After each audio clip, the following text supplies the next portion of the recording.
Leo wazazi wengi sana wanahangaika juu ya tabia zisizoeleweka wanatuziona kwa watoto wao wa kwanza. Wengine wamejikuta wanawakatia tamaa watoto wao wa kwanza, lakini inawezekana kabisa ulipompata huyu mtoto wa kwanza haukumtoa hekaluni. Tafsiri yake ni kwamba haukufuata kile ambacho Yesu, Maria na Yosefu walimfanyia mtoto wao Yesu kwa kumkabidhi hekaluni. Kitendo cha kuwaleta watoto hekaluni ni kuwakabidhi kwa Mungu na kumwambia Mungu kwamba hawa watoto umenipa wewe, na kama umenipa wewe, nimekurudishia wewe, uwalinde. Jambo moja tunatakiwa kufahamu ni kwamba hakuna mzazi yeyote kwa nguvu zake, kwa elimu yake, kwa uwezo wake anaweza akamlinda mtoto wake pasipo kumshirikisha Mungu. Ili kizazi chako kiwe salama, ni lazima hicho kizazi ukikabidhi kwa Mungu.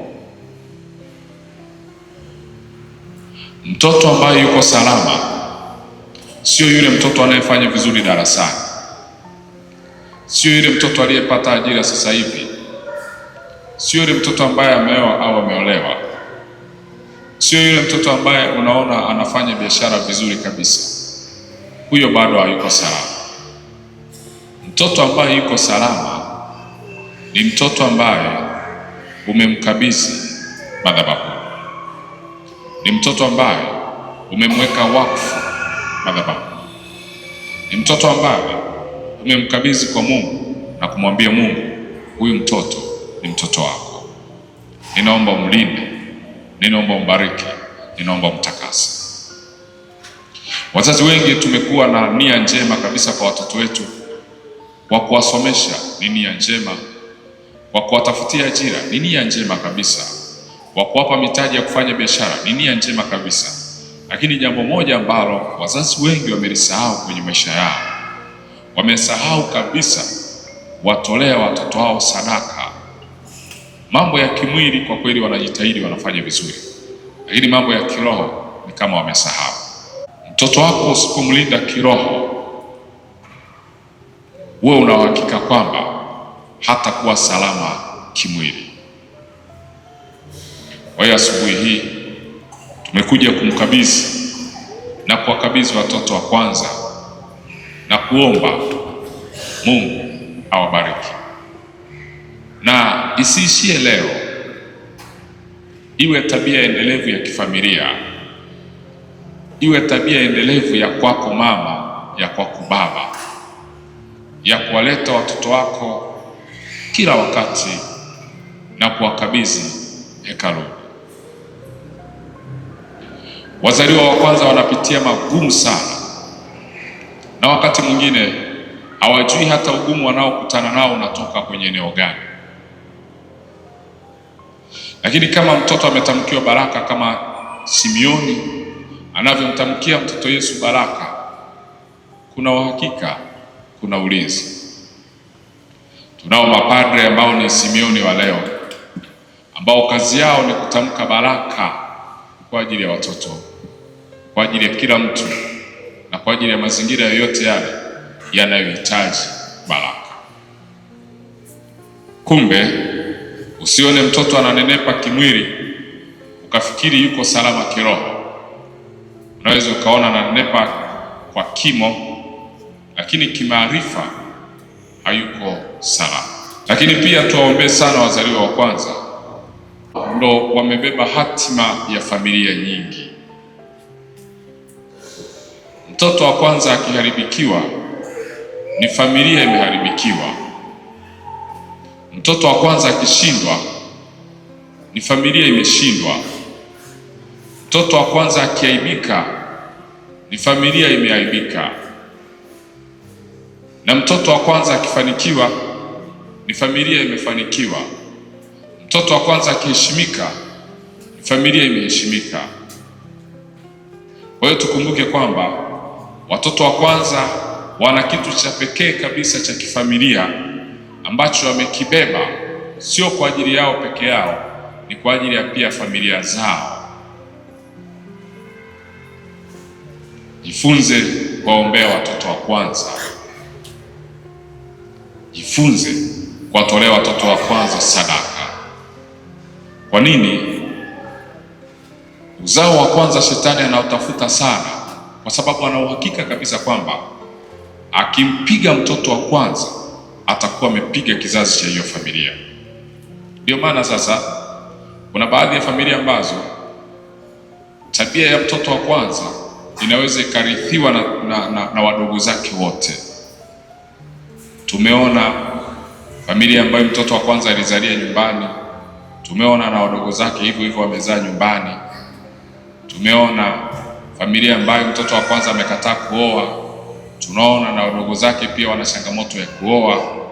Tunaona familia ambayo mtoto wa kwanza ameshindwa kufanikiwa, tunaona na wanaofuatia na kuwaga ngumu kufanikiwa. Kwa nini? Mzaliwa wa kwanza ni mtengeneza njia. Ikiwa huyo mzaliwa wa kwanza hajatengeneza njia, huwa una uhakika kwamba ile gharama ya kutengeneza njia italipwa na kizazi kizima. Kwa hiyo tujue kwamba mzaliwa wa kwanza amebeba mzigo sana, na huo mzigo unahitaji maombi, unahitaji sadaka, unahitaji sala, unahitaji kutiwa moyo. Hili jambo lingine tunalotakiwa kufanya kama wazazi, kama walezi, kama wanafamilia ni kuwatia moyo wazaliwa wa kwanza. Badala ya kuwahukumu, badala ya kuwalaumu, hebu tuwatie moyo.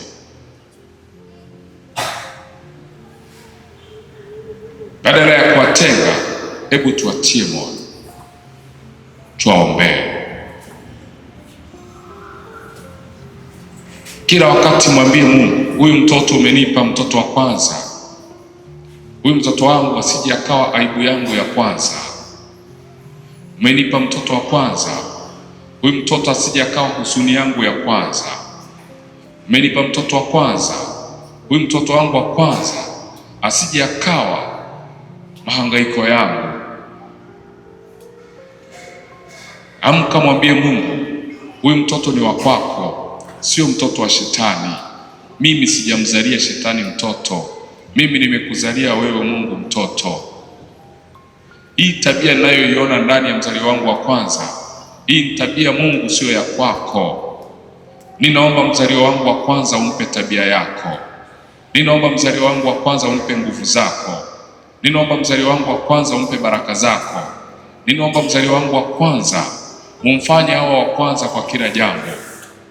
Lakini leo wazaliwa wa kwanza, baadhi yao walio wengi, ndio wa mwisho kwenye mambo mengi na sio tena wa kwanza.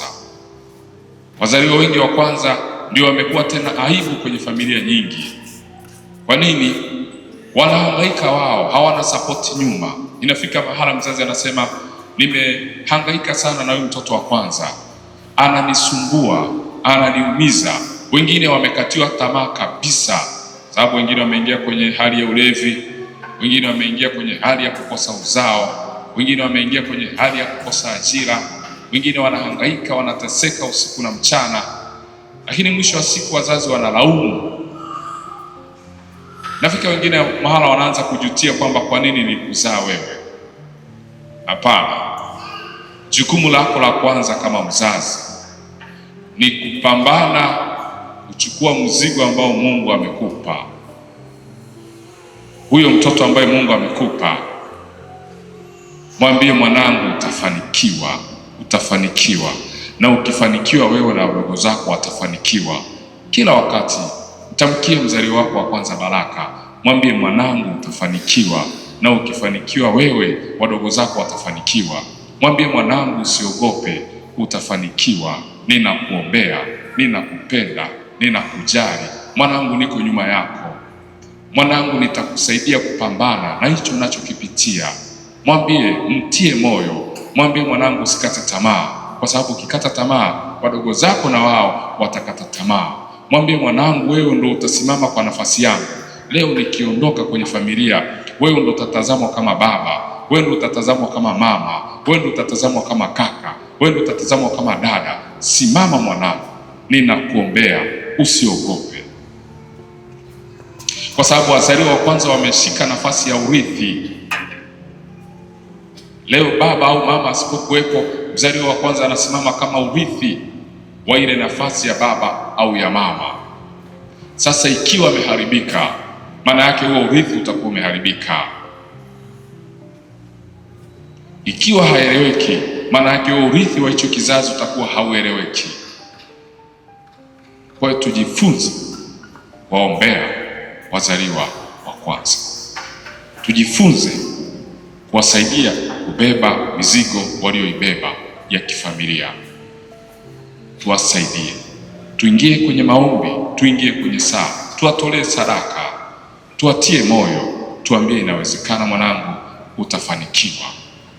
Tuwatamkie baraka. Angalia mzee Yakobo alivyokuwa anawatamkia watoto wake baraka. Angalia mzee Isaka alivyokuwa anawatamkia baraka. Kuna watoto wengine leo wanachokosa kwenye maisha yao ni baraka kutoka kwa wazazi wao.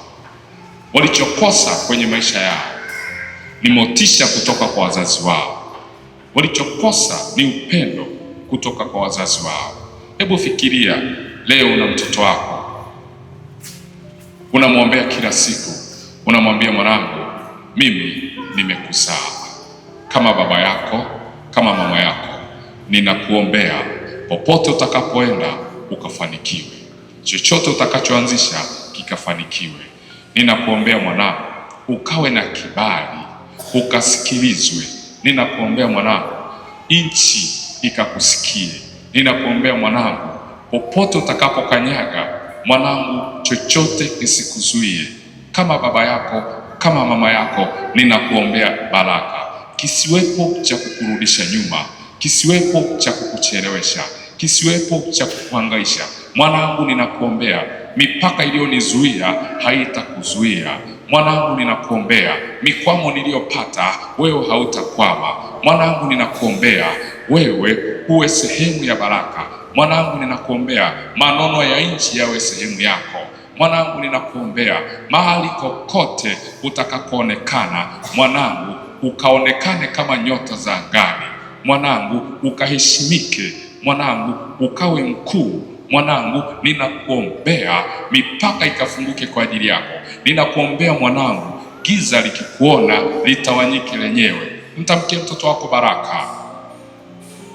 Mwambie mwanangu, utafanya zaidi, utafanya zaidi, utafanya zaidi, utafanya zaidi. Usimtamkie mikwamo, usimtamkie laana, usimtamkie kushindwa, usimtamkie kuchelewa, usimtamkie kuhangaika, usimtamkie kuteseka. Mtamkie uwezekano kwamba mwanangu, chochote kitawezekana. Pambana, niko nyuma yako. Inawezekana hauna cha kumpa mtoto wako kama uwanja, kama pesa, kama miradi, kama kazi. Inawezekana hicho hauna, lakini unacho cha zaidi cha kumpa mtoto wako. Unayo baraka ya kumpa mtoto wako kama baba, kama mama. Mwambie mwanangu, ambacho sikupata wewe utakipata, ambacho sikumiliki wewe utamiliki, mahali ambapo sikufika wewe utafika. Mwanangu, ninakuombea baraka, na Mungu wa Israeli, Mungu wa Ibrahimu, Mungu wa Yakobo, Mungu ninayemtumainia, huyo Mungu akawe mtetezi wako, huyo Mungu akawe Mungu wako, huyo Mungu akakuwezeshe, huyo Mungu akakubariki, huyo Mungu akakusikilize kila utakapomwomba. Mwanangu, ninakubariki. Hilo litatosha kumfungulia mwanao baraka. Hilo litatosha kumfikisha mzaliwa wako wa kwanza mahali ambapo haukufika. Hilo litatosha kuwa kama kinga juu ya mzaliwa wako wa kwanza. Niwaambie tu, urithi mzuri wa kizazi chako ni maombi na sadaka.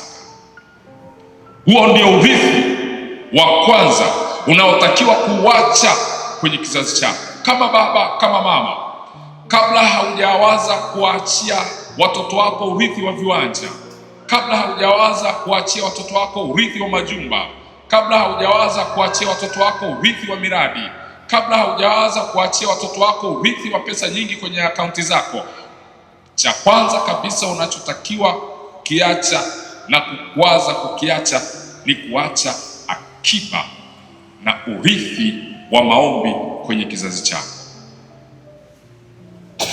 Shika watoto wako wa kiume, mwambie mwanangu, roho ya ushoga haitaonekana kwenye kizazi changu. Shika watoto wako wa kike, mwambie wanangu, roho ya usagaji haitaonekana kwenu. Shika watoto wako wa kiume, wanangu, ninawatamkia ulevi hautakuwa sehemu ya maisha yenu. Washike watoto wako, waambie wanangu, hamtakuwa maskini na roho ya umaskini haitaonekana kwenye maisha yenu. Washike watoto wako, wabariki, waambie wanangu, roho ya migogoro haitaonekana kwenu, roho ya kuchukiana haitaonekana kwenu. Wanangu, ninawatamkia kwamba roho ya upendo ikachanue ndani yenu. Ninawatamkia kwamba mwanangu, roho ya utajiri ikawe sehemu yenu. Wanangu, ninawatamkia roho ya umoja ikawe juu yenu. Kumbuka Sara ya Yesu, kabla hajaingia kwenye hali ya mateso, anamwomba baba yake, anamwambia kama tulivyo na umoja, ile Injili ya Yohane sura ya 17, ninawaombea na hawa ulionipa wawe na umoja ule ule tuliokuwa nao. Angalia familia nyingine leo, kama wana umoja, wanakutana tu wakati wa misiba na baada ya hapo wanatawanyika. Ile roho ya umoja haipo kwenye familia nyingi. Waombee watoto wako roho ya umoja. Waambie wanangu, leo nikiwepo au nikiwa sipo, roho ya umoja ikaonekane ndani yenu, ikawatawale ndani yenu, mkawe na umoja, kisiwepo cha kuwatenganisha.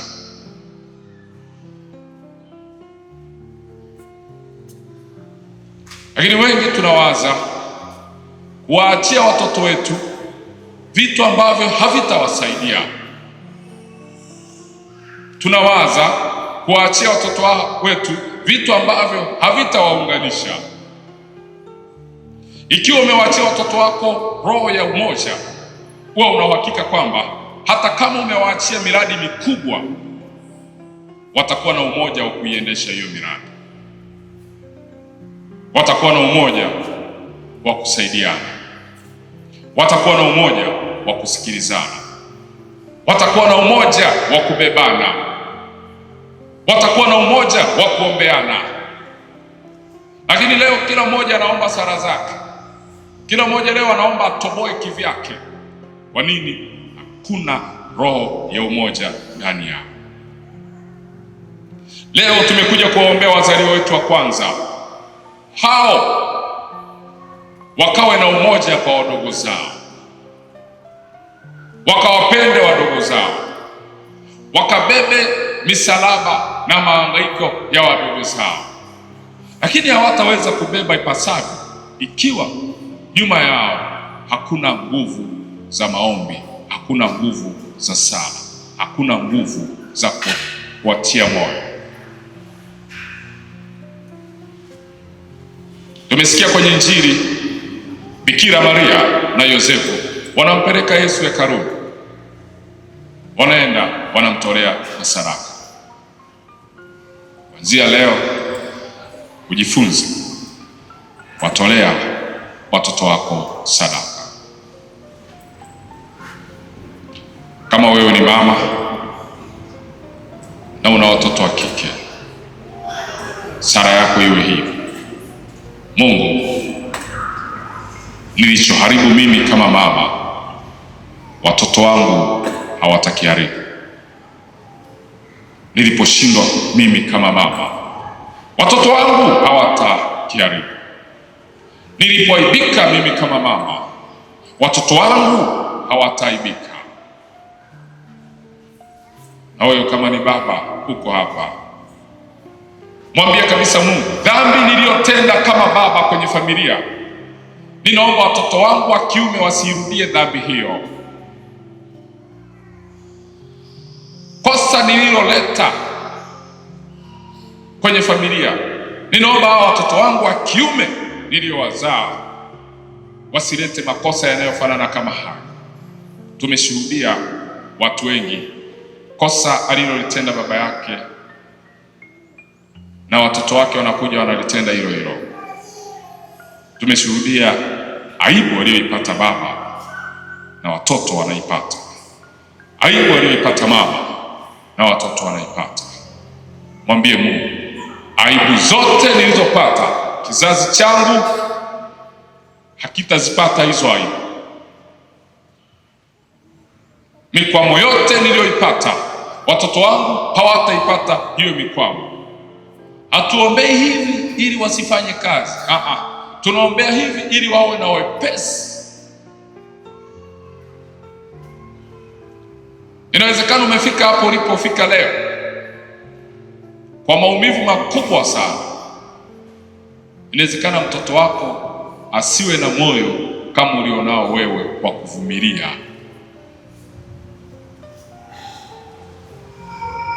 Lakini usipomwombea neema, wewe una uhakika kwamba kuna magumu ambayo wewe umeyapitia, ambayo watoto wako hawawezi wakavumilia wakayapitia. Kwa nini? Inawezekana una neema ya ziada ambayo imekufanya umevumilia mpaka leo. Inawezekana umeolewa na mwanaume katili, asiyesikiliza, asiyethamini, asiyependa, asiyesapoti ndoto zako, lakini kwa sababu umezaa naye watoto mpaka leo unavumilia kwa sababu ya watoto wako. Kwa nini usimwombe Mungu? Mwambie Mungu, watoto wangu hawa wa kike niliowazaa, ninaomba utakapofika umri wao wa kuolewa, ninaomba tabia hizi nilizoziona kwa baba yao wasije wakaolewa na mwanaume mwenye sifa kama hizi. Mimi nimekuwa tayari kuvumilia kwa ajili yao. Basi Mungu wape mume atakayeendana na tabia zao. Inawezekana umeoa mwanamke asiyejali, asiyesikiliza, anayepuuza, na umezaa naye watoto wako wa kike. Unawezaje kuwatoa watoto wako kwenye mazingira kama haya?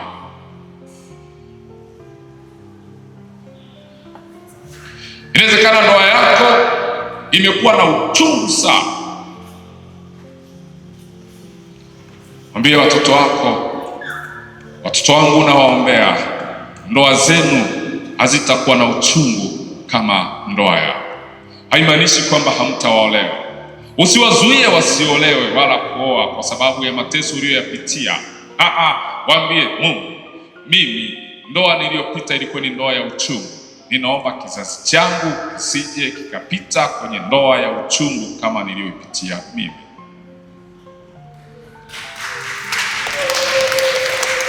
Sasa inawezekana wengine magumu tuliyopitia yametufanya tumetamka viapo ambavyo mpaka leo vimewazuia watoto wetu wasiolewa. Inawezekana ulipitia kwenye ndoa ambayo ni chungu, ukasema kama kuolewa kwenyewe ndo huku, ninaomba watoto wangu wasije wakaolewa, na kutokea pale ukafunga neema ya kuolewa kwenye kizazi chao. Wamesoma na umri wa kuolewa umefika, lakini hawapati mume. Kwa nini? Kuna wakati ulipita kwenye maumivu makali, ukajikuta unatamka neno ambalo hilo neno shetani alilitumia kama ukuta wa kuzuia kizazi chako kisiolewe.